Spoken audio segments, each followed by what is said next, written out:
Hello to you. I do hope you're well. Welcome to this GCSE RE revision session. I'm Ben Wardle, and today we are continuing our look at Christian beliefs and teachings, and we are focusing today on the problem of evil and suffering. So we'll be looking at what the problem of evil and suffering is, and then we'll be looking at Christian responses to it. So if we take a look at the at the AQA specification, we are still on this first section where we're looking at the nature of God, and that is really important for our session today on the problem of evil and suffering, because we'll be looking at the Christian beliefs about the nature of God.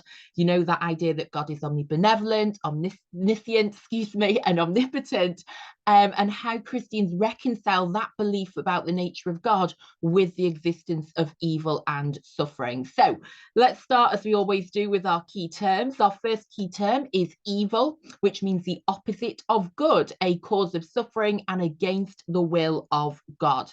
Really interestingly, St. Augustine, who we're going to talk about today, saw evil as a privation. He saw evil as an absence rather than a thing itself. So in the same way that darkness is an absence of light, evil, he believed, is an absence of good. And that is a really important point when we're understanding his theory of original sin. But we'll get onto that, as I say, in a few moments' time. We're going to look today at two particular kinds of evil. We're going to look at natural evil, which is evil over which humans have no control. It is naturally occurring, as the name suggests. So, for example, a natural disaster such as an earthquake or a tsunami. So humans are affected by natural evil, of course, but they don't cause it. Although you could say, of course, with these things that climate change may be contributing to more extreme weather events occurring. But, you know, we're not going to get into a little geographical discussion today. So for the sake of our GCSE RE, natural evil is evil over which humans have no control. And a great example is natural disasters. Moral evil, then, is the acts of humans that are considered to be morally wrong, for example, murder and theft. And of course, the key point there is that they are caused by humans. This is evil caused by mankind. You know, it is where people have chosen to do something to cause harm to somebody, for example, to murder them, to steal from them. Original sin, then, one of the key doctrines we need to know about Christianity. And as I say, this comes from St. Augustine. It's the belief that human nature is flawed and that we all have the tendency to sin. It is, as it says here, the traditional belief held by some Christians that this came from Adam and Eve eating of the forbidden fruit in the Garden of Eden. And so as a result of Adam and Eve's actions, there is disharmony between heaven and earth, and all human beings are born into a state of sinfulness, which is why humans need salvation through Jesus Christ. That is why you need to be baptized and why you need to be saved by Jesus, because you are born into a state of sinfulness because of Adam and Eve. They are to blame. And then finally, sin. What is sin? It is behavior which is against God's laws and wishes, or against Christian principles of morality. So a sin is an offense against God. It's a very religious term, isn't it? So we are talking about the problem of evil and suffering. As we've said, there are two types of evil we need to talk about today. And I want you to start thinking, which one do you think is more problematic for Christians? Which one raises more questions? And which one is harder to reconcile with belief in an omnipotent, omnibenevolent, omniscient God? So we've got natural evil on the one hand, which is, as you can see there, things like tsunamis, earthquakes, hurricanes, which cause so much devastation, so much destruction, and of course, so much suffering. And then on the other hand, we've got moral evil, things like murder, a terrorist attack, the horrors of the Nazi concentration camps. And of course, moral evil is where it is caused by mankind. It is caused by human beings, whereas natural evil is evil that is naturally occurring. So what is the problem of evil and suffering? Well, we try to think of it using a triangle, a great little visual for us, isn't it? And we call it the inconsistent triad. So as you can see there, I've got God in the middle of the triangle, and underneath I've written the problem of evil and suffering. And here is the problem. Christians believe, as we know from our earlier study of Christianity for this GCSE, that God is omnibenevolent, omniscient, and omnipotent. Now, we are presented with a problem when we see that the world God has created is filled with so much evil and suffering.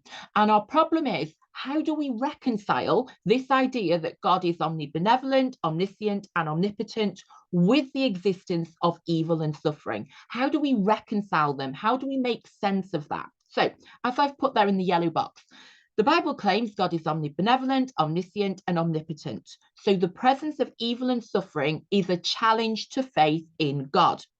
And as I asked there, wouldn't God want to help prevent evil and suffering and help his creation? And we have this idea, don't we, that God is the all-powerful creator of everything. And that would suggest he created evil and suffering. And of course, we're then asked with, I'll rephrase that. We are then faced with the question, well, hang on, then he's not omnibenevolent. How could a loving God have created that evil and suffering? And so we've got this inconsistent triad, as I say, where we have to ask, if God is omnibenevolent, surely he would want to remove evil and suffering. If God is omniscient, then he would know how to remove that evil and suffering. And if God is omnipotent, he should have the power to remove evil and suffering. So we really have this problem of how do we reconcile these attributes of God, the Christian beliefs about the nature of God, with the existence of evil and suffering. And this is where the word inconsistent is really important. There is an inconsistency, isn't there? So just to recap, here is the challenge that is presented by evil and suffering for belief in an omnipotent, omniscient, and omnibenevolent God. So if Christians believe God is omnipotent, he should have the power to remove evil and suffering. Why doesn't he? If God is omniscient, he should know how to remove evil and suffering. He should know that it's happening and he should know how to remove it. But he isn't. And then if God is omnibenevolent, if he's all loving, he should want to remove evil and suffering. So why doesn't he? And we are left with, as I put there, a problem with, how do we go about reconciling these attributes of God with the existence of evil and suffering in the world he has created, and the world he is supposed to have complete power and control over. So many atheists will point to the existence of evil and suffering as evidence that an omnibenevolent, omniscient, omnipotent God cannot exist. You cannot reconcile those attributes with the world we live in. They say that a loving God could not have created or would not have created a world with so much suffering. So for many people, the existence of evil and suffering is evidence that a loving God, that the Christian God, does not exist. Because when you look at the world around you and you see the suffering that is taking place, you cannot reconcile that with the belief in a loving, all-powerful, all-knowing God. And so for many people, the existence of evil and suffering is sufficient evidence that the Christian God does not exist. So just as a little exam application, if you like, what I thought we could do is take a moment to practice bringing all of this together. So I've got a 4-mark question on the screen for you. Explain 2 reasons people believe evil and suffering prove that the Christian God, and remember when we mean Christian God, we mean omnipotent, omnibenevolent, omniscient, and just, does not exist. So you might like to pause the video now, have a go at answering this question and see if you can use any of those key terms in the blue box there at the bottom of the screen. So can you now explain 2 reasons people believe evil and suffering prove that the Christian God does not exist? And you're going to want to talk about the challenge presented by evil and suffering to belief in an omnipotent, omniscient, and omnibenevolent God. We are going to move on now then, and we're going to look at the Christian responses to this problem, because as we know, billions of people still believe in the Christian God, despite the evil and suffering that they can see around them. So there must be a way of responding to this problem and of reconciling belief in an omnibenevolent, omniscient, and omnipotent God with the existence of evil and suffering in the world he has created. Now, here's a great key term for you. This will really impress anybody, if you want to drop this into conversation at the dinner table or in a class debate.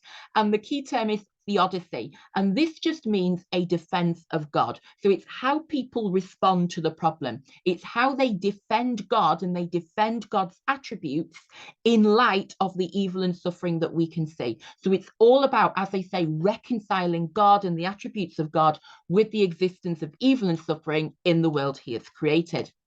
Now, we are going to look at 5 different Christian responses that I think are really powerful and are really, really interesting for us to consider.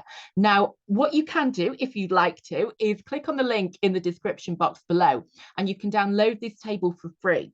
So you can, head over to the website, print this off as a Word document, and then you can fill it in as we talk through them. And hopefully that will really help you to sort of consolidate your understanding of these 5 different Christian responses to the problem of evil. Now, these responses are really, really powerful as I say, explanations for how Christians reconcile belief in God with the existence of evil and suffering. They're also brilliant as evaluation points. So if you got a question in the exam, for example, saying, it is not possible to believe in God and accept the existence of evil and suffering in the world, these are brilliant evaluation points to say, actually, you can believe in God and accept the existence of evil and suffering, because St. Augustine's original sin argument shows that. And then we're going to go into the explanation. So these are really powerful points that you can use in terms of that Christian response to the problem of evil and suffering. So yes, you might like to head over and print off the table there, and then we can get started and talk through these Christian responses, these Christian defenses, if you like, and attempts at reconciling God and the attributes of God with the existence of evil and suffering in the world he has created. So our first one is St. Augustine's original sin argument. Now, Augustine agrees with every Christian that God created a perfect world. And, we take that from Genesis, where it says, and God saw everything he'd created and it was good. So Augustine believes that God created a perfect world, and the world was perfect. He created Adam and Eve, and he placed them in the Garden of Eden. And the Garden of Eden was paradise. Adam and Eve were placed there. They had everything they could have possibly wanted, and they had eternal life. So they were placed into this paradise, and God gave them one instruction according to Genesis. He said, do not eat from the tree of knowledge. And of course, what did they go and do? They ate from the tree of knowledge. So this disobedience, their act of disobeying God and doing the one thing he told them not to, is known as the fall. And the reason it's called the fall is it's a fall from grace. So they were in a perfect place. They had a perfect relationship with God. They were in this perfect paradise. And then they disobeyed him, and they had a fall from grace. And that fall is very significant because it creates a gap between humanity and God. It creates a gap between earth and heaven. And as a result of that disharmony, there is so much suffering and dysfunction in the world, in the universe. So this is known as the original sin, because they are acting against the will of God.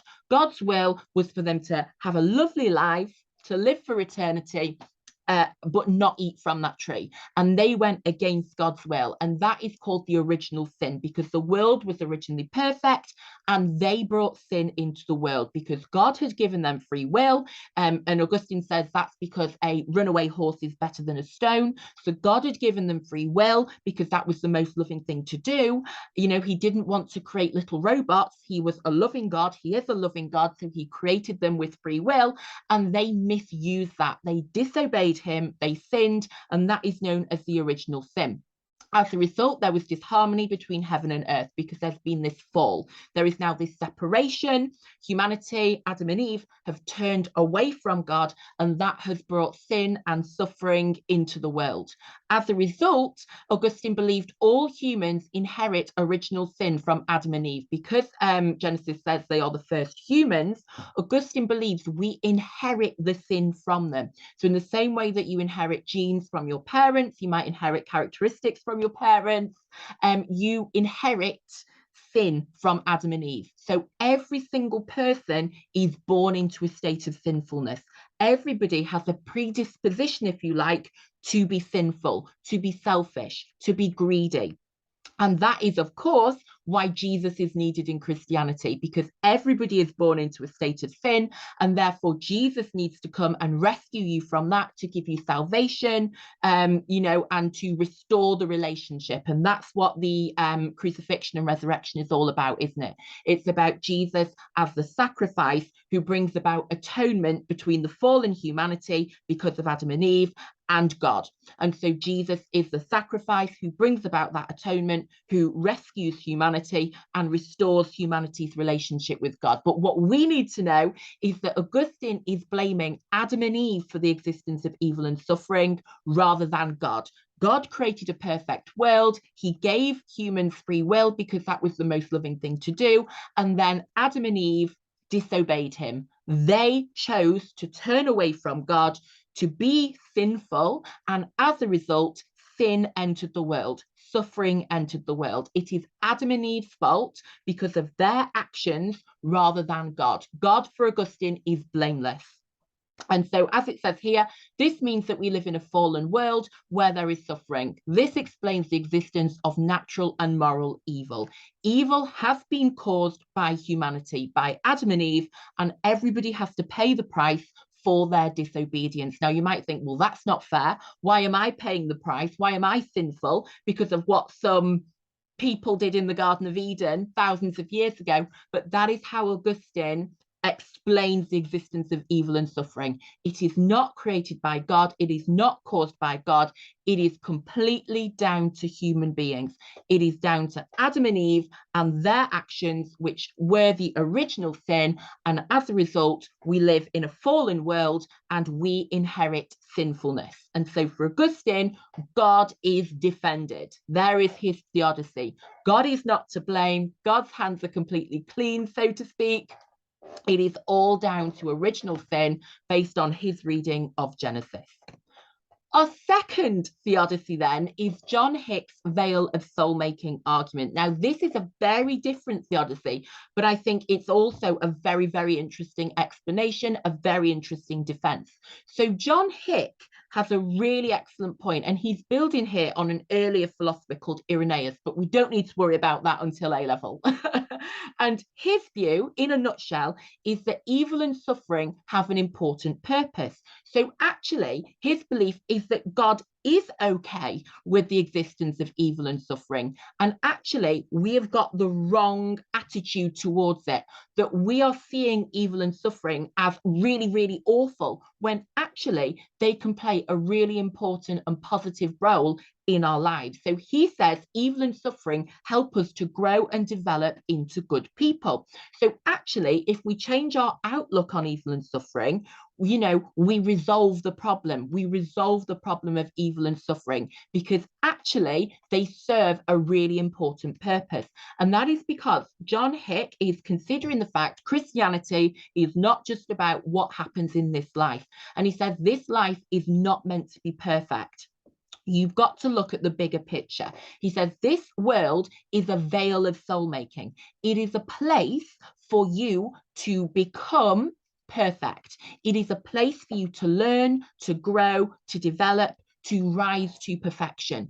And that will then allow you to enter heaven. He's saying this world is not meant to be heaven. This world is meant to prepare you for heaven. And so we need evil and suffering in order to grow, to develop, to become good people. And the reason why is because he says that evil and suffering lead to the development of compassion and the performance of charitable acts, which is important for Christians. Yeah, Jesus says that unless you help people, you will not go to heaven. That is that core message in the parable of the sheep and the goats, isn't it? So what John Hick is saying, if there was no evil and suffering, you wouldn't be able to help anybody, would you? Because you wouldn't need to. Everyone would have everything, everyone would be happy. And it's only because of evil and suffering that you can help people, that you need to do good things. And therefore, you will go to heaven. So if there was no evil and suffering, we would not be able to develop our souls to become good, moral, kind people. And as a result, we would not go to heaven. So he's saying this world cannot be perfect. because the next world is. And so we need evil and suffering to help us to grow and develop the moral perfection needed for heaven. Now, this is something that we see in St. Paul's letter to the Romans. He says, suffering produces perseverance. So we have this idea in Christianity that suffering can actually play an important purpose and an important role in preparing you for heaven, in allowing you to become a good Christian. Without the existence of evil and suffering, you cannot become a good Christian. It is needed, to challenge you to be a good person, to develop compassion, to be kind to others, to help those in need. And this argument I've put here presents God as a loving father who wants his children to learn and grow. So suffering is being used, if you like, as a catalyst. You may have heard that word in science, to help you strengthen your character, develop your soul, and to become a good person. It's quite controversial, isn't it, to say that people need to suffer so that you can become a good person. But that is the idea in a nutshell, that this world is a veil of soul making. It is a place for you to develop, to grow, to learn, and you need to experience suffering in order to achieve that growth and development. So there's another response. There is another theodicy, that is John Hick's veil of soul-making argument.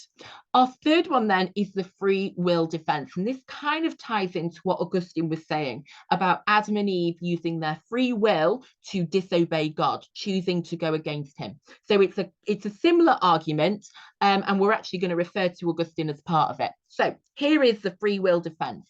The free will defense is that God has lovingly given us free will.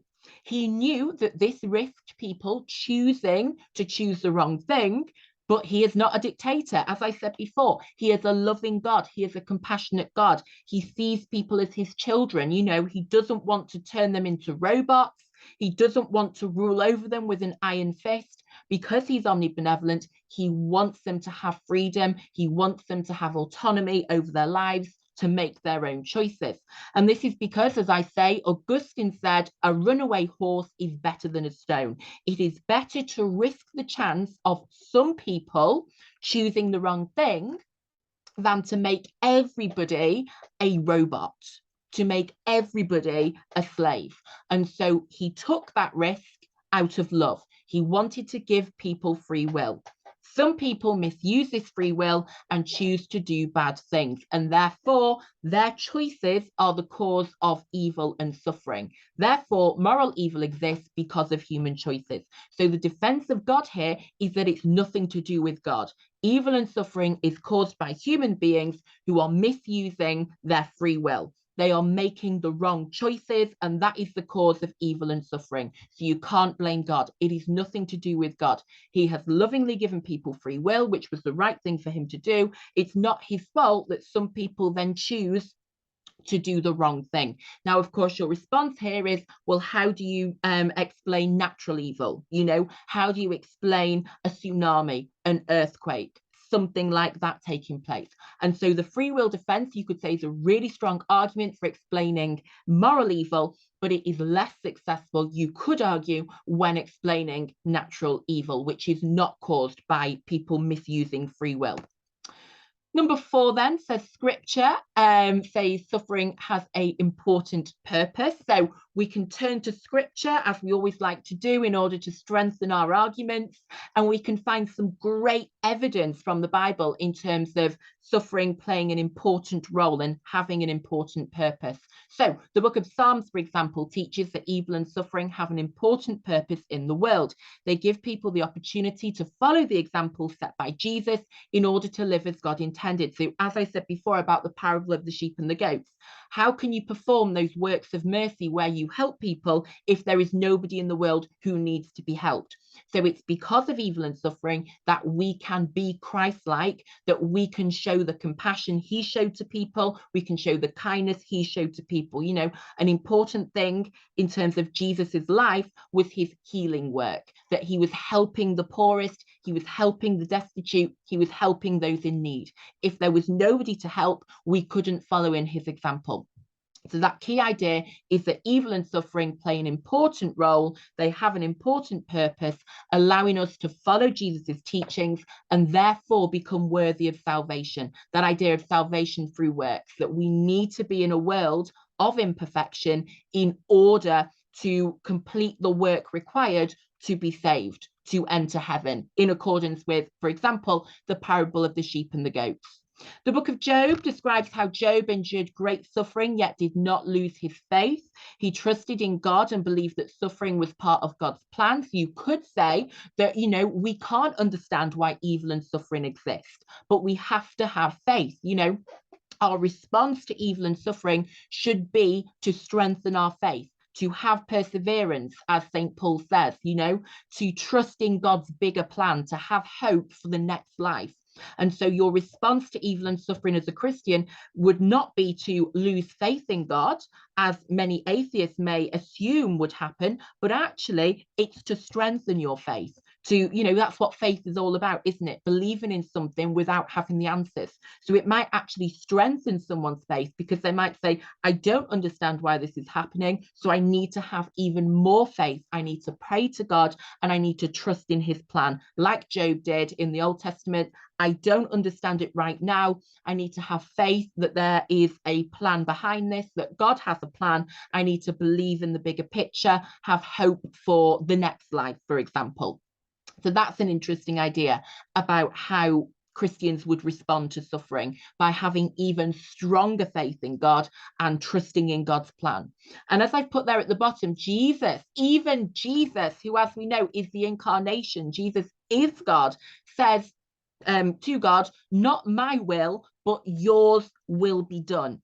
So the idea that whatever's happening to us right now is part of God's greater plan, that God has a bigger plan. He knows the beginning, the middle, and the ending of our story because of his omniscience. And we need to understand it's not about what we want or what makes us happy. It's about what God wants and what God's plan is for us. And so that quote there, not my will, but yours will be done, could suggest that suffering can play an important part in God's plan for us. And we need to trust in that plan, as I say, rather than fight against it or lose our faith. So that's another really interesting perspective from Scripture about suffering having an important purpose. Even if we don't understand that purpose right now, we need to trust in God's plan, have faith in God's plan, and remain hopeful for the future. Sorry guys, I just need some green tea. I've not stopped talking. We're nearly there, don't worry, we're nearly there. Our final one is one of my all-time favorite quotes for Christianity, and it's one that I think will really impress your examiner, because not everybody will be using it, and that is a great way, isn't it, to be securing those grade 8s and those grade 9s, to really show your examiner you've gone above and beyond the specification. So this quote is from St. Teresa of Avila, and this was a prayer that she wrote, and she said this: Christ has no body but yours. So the idea is that as a Christian, you should be Christ-like, that it is your duty to put Jesus's teachings into practice. And so the idea here is that the Christian response to evil and suffering should be to be Christ-like. It should be to help people, to put Jesus's teachings into action. It should not be to lose faith in God. It should not be to complain about it, but it should be to roll up your sleeves and work to make the world a better place. Many Christians believe that Jesus wants them to work today to make the world a better place. And so Christians could respond to evil and suffering by asking, what would Jesus do? Would Jesus lose his faith? Would Jesus become an atheist? Or would Jesus think about how he can help those in need? And as I say, we look at the New Testament, that is the example Jesus sets, isn't it? We see Jesus working to help those most in need. He doesn't see their suffering and decide he's going to lose faith in God. He sees their suffering and he does something about it. He performs 37 miracles, for example, many of them healing miracles. He gets busy teaching about the importance of compassion, and he gets busy helping people who are suffering around him. Excuse me. So instead of blaming God, Christians should focus on working to help people and alleviating the suffering. Christians should respond to evil and suffering by working to help those in need. And this is, as I say, what Jesus modeled himself, his own response to the suffering he saw, but also what he explicitly taught. So the parable of the sheep and the goats, as I've said a few times in this video, is all about helping those in need. It's all about feeding the hungry, clothing the naked, visiting those in prison. You know, the whole point of Christianity, you could say, is to help people. And so the response to Christianity, not the response to Christianity, excuse me, the green tea's gone straight to my head. The response to evil and suffering is to think, what would Jesus do? How can I put his teachings into practice? They may also pray to God for the strength to endure life's difficulties and help those in need. So we've got the prayer of St. Teresa of Avila, which we've said is Christ has no body but yours, a great little soundbite to put into your answers. We then also have the prayer of St. Francis of Assisi, which is the idea that people should pray, Lord, make me an instrument of your peace.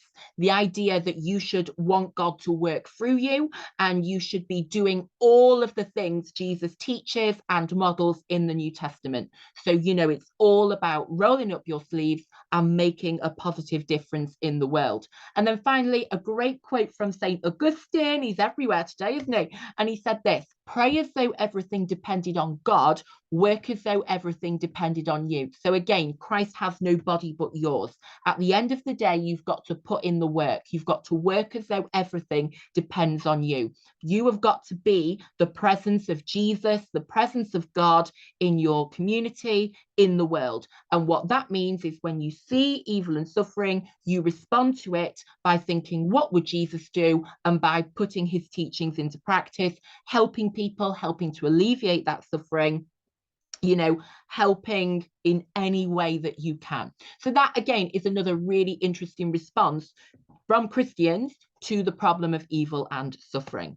So just to finish off, just to bring all of this together then, I've got a 12-mark question for you, and it is this: it is not possible to believe in God and accept evil and suffering in the world. And then, of course, we have to evaluate this statement. So the 5 points that we've just talked through are excellent arguments to disagree. I just had to think then about the wording of the question with this statement, aren't they? Because you're saying, yes, it is possible to believe in God and accept evil and suffering in the world because of St. Augustine's original sin explanation, because of John Hick's veil of soul-making argument, because of the free will defense, because of the fact Scripture says suffering has an important purpose, because of St. Teresa of Avila's prayer that Christ has no body but yours. They are all excellent, excellent disagree arguments for this statement. And so I think, based on today's revision session, that will actually be the easiest bit for you. The other thing you need to do, of course, is think about your agree reasons. So who would agree that it's not possible to believe in God and accept evil and suffering? Well, I would think, for a start, an atheist is a great example there, isn't it? Atheists would say you cannot believe in an all-loving, all-powerful, all-knowing God and accept evil and suffering. They can't be reconciled. So, you know, my challenge to you now at the end of this session is have a go at that 12-mark question, or at least have a go at planning it as I have laid out here on the screen. Think of your agree arguments. Think of your disagree arguments, you know, pick 2 or 3 of the Christian responses we've looked at today, and then think about your justified conclusion. You know, think back to that inconsistent triad. Have those Christian responses we've looked at persuaded you, convinced you that actually there is no inconsistency, that the theodicies are strong enough to defend God, and you can reconcile belief in an omnipotent, omnibenevolent, omniscient God with the existence of evil and suffering? Please let me know in the comments. I would love to read your justified conclusion. You know, if you've got any thoughts on this, any further points that you would add, any questions maybe that you've got, please include them down in the comments. It's always great to read them. It's always great to hear from you. Thank you very much for joining me. I know today's session's been a bit longer, but I really do find this a fascinating topic. And hopefully you'll have found one or two really helpful bits from this that can help you in your studies and can help you in your revision. On that note, thank you for joining me. Have a great day. Good luck with all your studies, and I'll see you soon. Bye-bye.